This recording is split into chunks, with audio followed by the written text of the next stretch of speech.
नमस्कार, कानून की बात में आपका स्वागत है। मैं हूं आशीष भार्गव और मुद्दा ज्ञानवापी मस्जिद का है, वाराणसी की ज्ञानवापी मस्जिद, जिस पर एक अहम सुनवाई सुप्रीम कोर्ट में हुई है और कुछ बड़ी डेवलपमेंट यहां पर हुए हैं।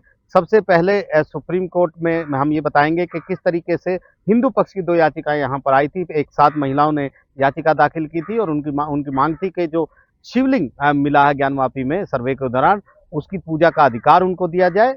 इसके अलावा जो कार्बन डेटिंग शिवलिंग की कराई जाए, जीपीआरएस सर्वे कराया जाए, ताकि ये पता चले कि जो अवशेष हैं ये शिवलिंग कितने पुराने हैं और इसके वो जो अवशेष हैं वो कब के हैं और किस चीज़ के हैं। ये तमाम मांग लेकर यहाँ पर आए थे। इसके अलावा एक और पिटीशन थी, उसमें मांग ये थी कि सावन का महीना चल रहा है, शिव जी की पूजा का अधिकार की अनुमति दी जाए। जो ज्ञानवापी में जो शिवलिंग मिला है, जिसे सुप्रीम कोर्ट ने सील कराया है उस इलाके को और सुरक्षा के आदेश दिए हैं, उसकी पूजा का अधिकार दिया जाए। सुप्रीम कोर्ट में justice D.Y.. Chandrachud, justice Suryakant और जस्टिस पी.एस. नरसिम्हा की बेंच थी।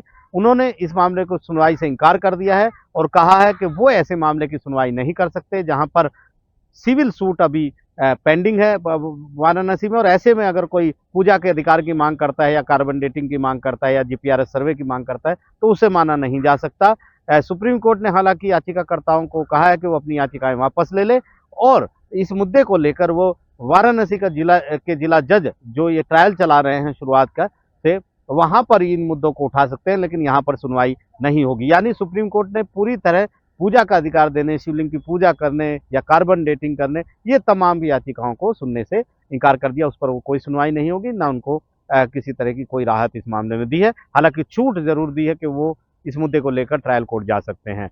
मेन मुद्दा जो है, मुख्य मुद्दा जो पहले से चल रहा है, सुप्रीम कोर्ट ने एक बार साफ किया है दोबारा से कि मई में जो उन्होंने आदेश दिया था कि ट्रायल कोर्ट वाराणसी के जो जिला जज हैं वो पहले ये तय करें कि ऑर्डर 7 रूल 11, यानी जो सिविल प्रक्रिया संहिता में जो नियम है, आदेश 7 नियम 11, उसके तहत पहले ये सुनवाई पूरी करे कि हिंदू पक्ष की जो याचिका है कि पूजा के अधिकार की जो याचिका है, जिस पर ये पूरा टाइटल सूट चल रहा है, जो कहा गया कि ज्ञानव्यापी जो मस्जिद है वो हिंदुओं का मंदिर है, उनको वापस दिया जाए, उस पर वो सुनवाई योग्य है या नहीं है। प्लेसेस ऑफ वर्शिप एक्ट के प्रतिबंध के तहत जो केंद्र सरकार लेकर आई थी कानून, पहले ये सुनवाई पूरी करे और ये तय करे कि हिंदू पक्ष की वो याचिका सुनवाई योग्य है या नहीं है। इसके बाद ही सुप्रीम कोर्ट आगे बढ़ेगा। सुप्रीम कोर्ट ने साफ किया वो इंतजार करेंगे कि पहले ट्रायल कोर्ट, निचली अदालत इस मामले पर अपना फैसला सुनाए, उसके बाद वो इस पर आगे विचार करेंगे। तब तक वो फैसले को, अपनी सुनवाई को सुप्रीम कोर्ट में लंबित रखेंगे, वो इस मामले को निपटारा नहीं करेंगे। अक्टूबर में अब सुनवाई सुप्रीम कोर्ट ने तय की है। लेकिन काफी अहम बात है इस मोड़ पर, जहां पर हुजैफा अहमदी जो मस्जिद कमेटी की तरफ से आए थे, उनकी ये दलील थी कि जिस तरीके से निचली अदालत ने सर्वे करने के मस्जिद में आदेश दिए, कमिश्नर की नियुक्ति की, वो एक तरफा आदेश थे, उनसे कोई बात नहीं पूछी गई, ना उनको नोटिस किया गया, सीधे वहां पर सर्वे के आदेश दे दिए गए, तो वो नियुक्ति भी अवैध है, नियुक्ति बिल्कुल गलत है। तो जो सर्वे है उसको भी मान्यता नहीं दी जा सकती, वो सर्वे भी अमान्य है। लेकिन फिलहाल सुप्रीम कोर्ट ने ये कहा है कि चूंकि ट्रायल कोर्ट को अभी ये कहा गया है कि पहले ये सुनवाई करे कि जो हिंदू पक्ष की याचिका है वो सुनवाई योग्य है या नहीं है। जब इस पर फैसला हो जाएगा और अगर मुस्लिम पक्ष की तरफ फैसला हो गया तो पूरा मुकदमा बंद हो जाएगा। उसके बाद सर्वे रिपोर्ट या कमीशन, इसकी कोई बात सामने नहीं आएगी, क्योंकि वो मुकदमा खत्म हो जाएगा। लेकिन सुप्रीम कोर्ट ने कहा है कि अगर ट्रायल कोर्ट मानता है कि हिंदू पक्ष की याचिका सुनवाई योग्य है, तो भी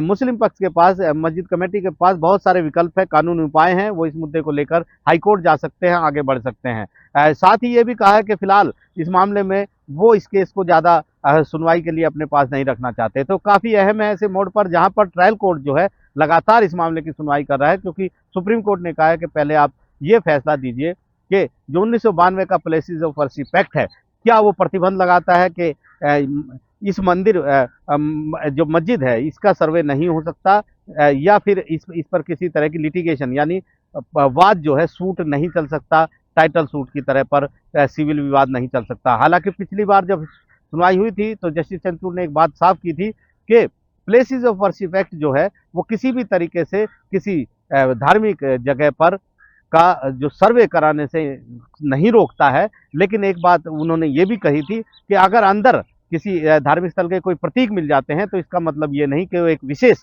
धर्म से जुड़े हुए हैं। उन्होंने बहुत सारे उदाहरण भी दिए थे, लेकिन फिलहाल ये एक कानूनी लड़ाई है, एक आस्था की भी लड़ाई है, जिसके राजनीतिक मायने भी हैं, कानूनी मायने तो हैं ही, लेकिन अभी इसके लिए काफ़ी इंतज़ार करना होगा, क्योंकि सुप्रीम कोर्ट ने एक बार फिर साफ किया है कि फिलहाल वो इस मुद्दे पर नहीं पड़ेगा जब तक ट्रायल कोर्ट इस मुद्दे पर अपना फैसला ना सुना दे और ये तय ना कर दे कि क्या आगे इस मामले की सुनवाई होगी या नहीं होगी। तो तब तक इस मुद्दे पर सबको इंतजार करना होगा, लेकिन सुप्रीम कोर्ट ने एक बात साफ कर दी है कि वो फिलहाल किसी भी तरह की कोई राहत किसी भी पक्ष को इस मोड़ पर नहीं देने वाला है। इसलिए उसने हिंदू पक्ष की जो 2 याचिकाएं आई थी, जिसमें पूजा के अधिकार की मांग की गई थी, एक में कहा गया था सावन का महीना चल रहा है, इसलिए शिव का वो महीना है, इसलिए पूजा की इजाज़त दी जाए, धार्मिक अनुष्ठान की इजाज़त दी जाए, उस पर भी सुप्रीम कोर्ट ने कहा कि याचिकाकर्ता अपनी याचिकाएं वापस ले ले। इस तरह से सुनवाई सुप्रीम कोर्ट नहीं करेगा, क्योंकि पहले से ही सूट वहां पर लंबित है और जो याचिकाकर्ता यहाँ आए हैं वो उसमें पार्टी भी नहीं है, पक्षकार भी नहीं है। तो काफ़ी अहम यहाँ पर सुप्रीम कोर्ट ने कदम उठाया, यानी इसके मतलब साफ है कि जो व्यवस्था सुप्रीम कोर्ट ने मई में बनाई थी ज्ञानवापी को लेकर, यानी जो क्षेत्र है जहाँ पर शिवलिंग होना बताया गया है वो क्षेत्र सील रहेगा, पहले की तरह सुरक्षा उसकी की जाएगी। और साथ ही साथ सुप्रीम कोर्ट ने ये व्यवस्था भी की थी कि मस्जिद में किसी को नमाज पढ़ने से रोका ना जाए और प्रशासन जो है वजू आदि के लिए तमाम इंतजाम वहां करे। तो वो आदेश सुप्रीम कोर्ट का अभी भी प्रभावी रहेगा।